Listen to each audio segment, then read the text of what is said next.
Welcome to my channel novel name Tishnagi part 2۔ اگر آپ کو سٹوری پسند آئے تو چینل کو سبسکرائب لازمی کیجیے گا۔ لیلا جلدی سے تیار ہو جاؤ، ہمیں آج غفار صاحب کی طرف ڈنر پر جانا ہے۔ سلطان صاحب لیلا کے کمرے میں داخل ہوتے بولے، لیکن جو ڈریسنگ ٹیبل کے سامنے اسٹول پر بیٹھی اپنے پاؤں کے ناخنوں پر نیل پالش لگا رہی تھی، سلطان صاحب کو دیکھنے لگی۔ ڈیڈ میں آج مائیکل کے ساتھ ڈنر پر جا رہی ہوں، اس لیے میں آپ کے ساتھ نہیں جا سکتی۔ لیلا نے سہولت سے انکار کیا، وہ اس بچے سے دوبارہ نہیں ملنا چاہتی تھی۔ بے شک وہ دیکھنے سے بچہ نہ لگتا ہو، لیکن پھر بھی اس نے لیلا سلطان شاہ سے کل بدتمیزی کی تھی۔ ایک دن میرے ساتھ چلی جاؤ گی تو تمہارا مائیکل بھوکا نہیں مر جائے گا۔ کچھ بھی ہو جائے تم میرے ساتھ ہی چلو گی، اور ہاں، وہاں میرے ساتھ کوئی اچھے کپڑے پہن کر چلنا۔ سلطان صاحب غصے سے کہتے وہاں سے چلے گئے۔ پیچھے لیلا نے ہاتھ میں پکڑی نیل پالش زور سے فرش پر پھینکی۔ ڈیڈ، آپ میرے ساتھ زبردستی نہیں کر سکتے، میں صرف مائیکل سے ہی شادی کروں گی۔ لیلا آئینے میں خود کو دیکھتے ہوئے کہتی، کبٹ کی جانب بڑھی اور وہاں سے ڈریس لیے واش روم میں بند ہوئی۔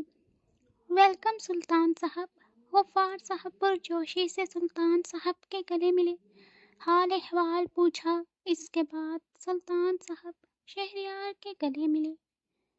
شہریار نے سلطان صاحب کے پیچھے کھڑی لیلا کو دیکھا، جس نے اورنج کلر کا شارٹ چست فراق پہنا ہوا تھا، جس کا گلا انتہائی ڈیپ تھا اور نیچے کھلا پلازو پہن رکھا تھا۔ اپنے کالے لمبے بالوں کو اس نے کھلا چھوڑ رکھا تھا۔ لیلا نے خود کو دیکھتے شہریار کو دیکھا، دونوں کی آنکھیں ملی تو شہریار نے اسے آنکھ ماری، جس پر لیلا نے آنکھیں گھمائی۔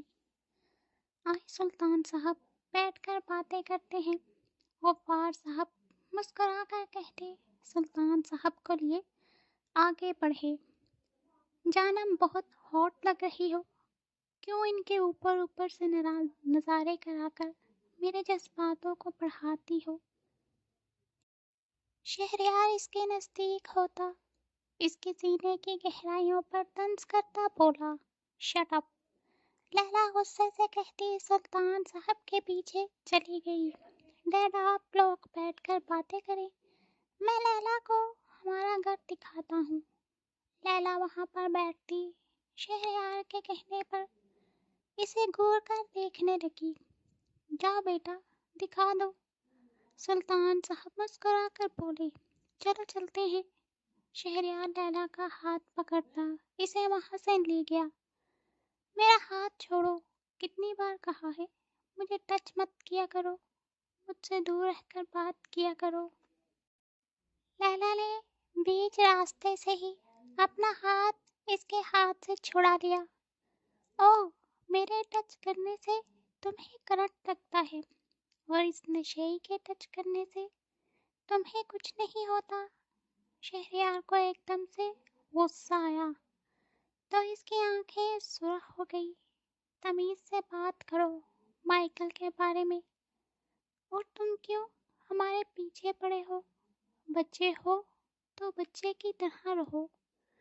لیلا سخت جھنجھلائی، کس نے کہا میں بچہ ہوں؟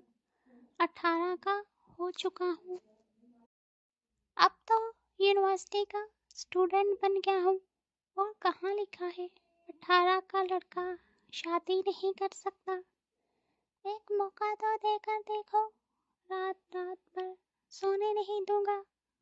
شہریار نے اس کے نزدیک ہوتے آخری بات سرگوشی میں کی تو لیلا نے اسے خود سے دور دھکا دیا۔